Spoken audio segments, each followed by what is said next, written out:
Thursday morning சமையல் ஒர்க்லாம் காலையிலேயே முடிச்சுட்டேன். குழந்தைங்களுக்கு ஸ்நாக்ஸ்க்கு மாதுளையும் பிஸ்கெட்டும் கொடுத்துருந்தேன். சாப்பிட்டு அவங்க விளையாட ஆரம்பிச்சிட்டாங்க. விளையாண்டு முடித்ததும் அவங்களுக்கு லன்ச் கொடுத்துட்டேன். சாப்பிட்டு அவங்க தூங்க ஆரம்பிச்சிட்டாங்க.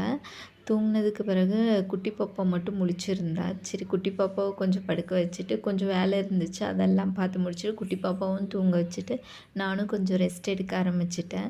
குழந்தைங்கள்லாம் தூங்கி எழுந்திரிச்சதுக்கப்புறம் காஃபி போட்டு கொடுத்தேன். காஃபி குடித்ததுக்கப்புறம் சாமி கும்பிட ஆரம்பிச்சிட்டோம். சாமி கும்பிட்டு வந்ததுக்கப்புறம் அவங்களுக்கு ஸ்நாக்ஸ்க்கு வந்து ஸ்வீட் கார்ன் வச்சுருந்தேன்.